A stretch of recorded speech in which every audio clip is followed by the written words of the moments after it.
meets and I saw Worlds was coming up in 2024 in Sweden, and I said, I'm going to that and I'm going to be ready.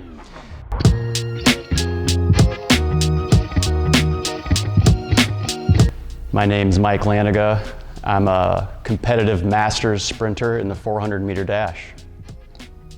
So I grew up in Illinois, just about an hour south of Chicago, small town, three-sport athlete in high school, football, basketball, track. Really excelled in track and wanted to do that at the next level. Was lucky enough to get a scholarship at Ball State University to run the 400 and 200 meters there.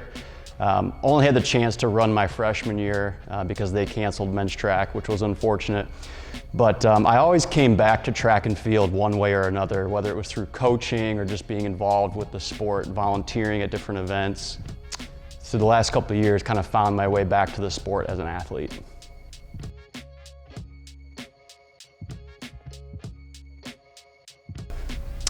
Yeah, so the World Masters Athletic Championships happens once every 2 years, different places around the world. It starts when you're 35 years old all the way up to 100 years old. So you get these amazing athletes across the spectrum, different countries, different age groups.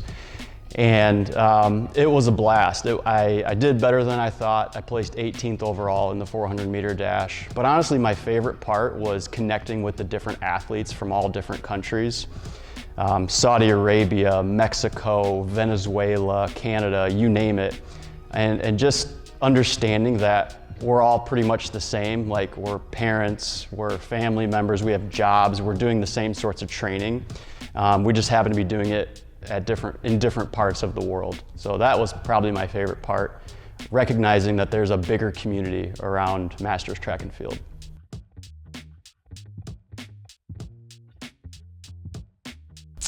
I did, yeah. I ran against a couple of former Olympians, so at some points it kind of felt like pros versus Joes a little bit. The guy who won from Saudi Arabia, Youssef, actually holds the 21st best time ever in the 400-meter dash with a 43.9. He's a little older now, but he can still run a 45.46. So that was a bit humbling, but it was also very cool to be competing against that type of talent. And then just being able to kind of talk to him and relate to him. It was a fun experience.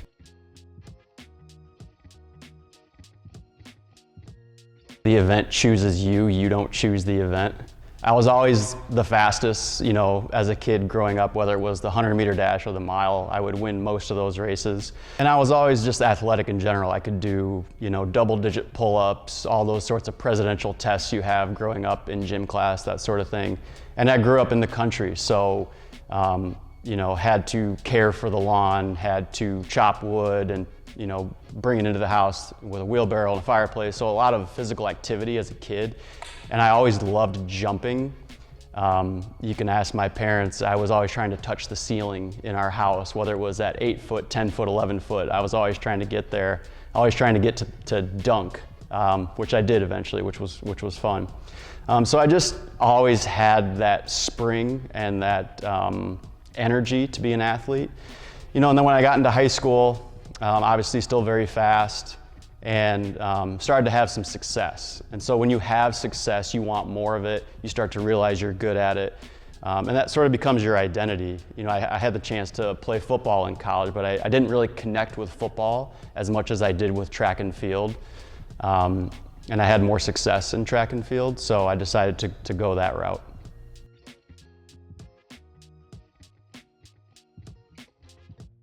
So I always had that interest in the sport. And then I don't know how, but I learned that there was a very vibrant track and field community here in Minnesota, and they hosted a lot of indoor and outdoor meets throughout the year. And I saw a meet was coming up at the University of Minnesota within like 3 or 4 weeks. And I was always curious, like, oh, what could I still run the 400 in? And so it really started from a place of curiosity, like what could I still do at age 37? And I had 3 weeks to just kind of like dust myself off, just sprint and do some 300s and make sure I didn't really kill myself. And I ran, you know, a pretty good time, 55.7, and I was like, oh, I'm still pretty fast, like that's cool. What if I trained for a whole year? Like what if I strength trained, had proper sprint training, what could I do? And so I looked at a lot of schedules online of big track meets, and I saw Worlds was coming up in 2024 in Sweden, and I said, I'm going to that and I'm going to be ready.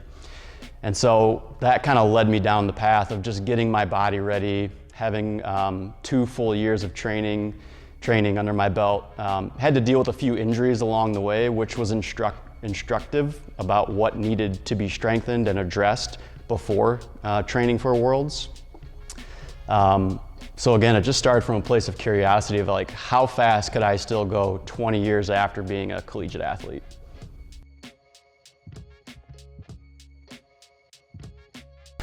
Yeah, so the year prior to the full year of training for Worlds, I just did a lot of sprinting, just wanted to get fast.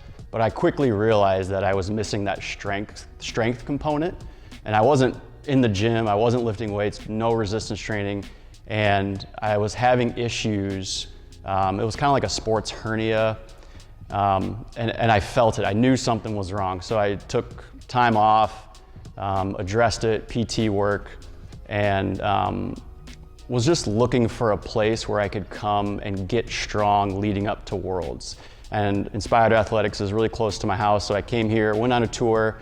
A couple months later, came back, started working with Zane and some of the trainers here.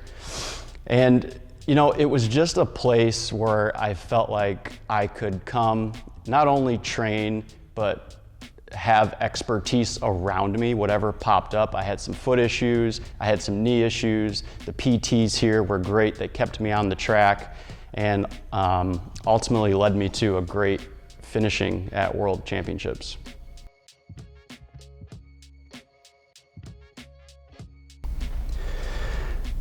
I think my advice, whether you're a younger athlete or an older athlete, is the same. It's find what you love to do and go do that, and surround yourself with people who can help you get better at it. Surround yourself with positive people that sort of fill up your bucket every day, that support you, that encourage you.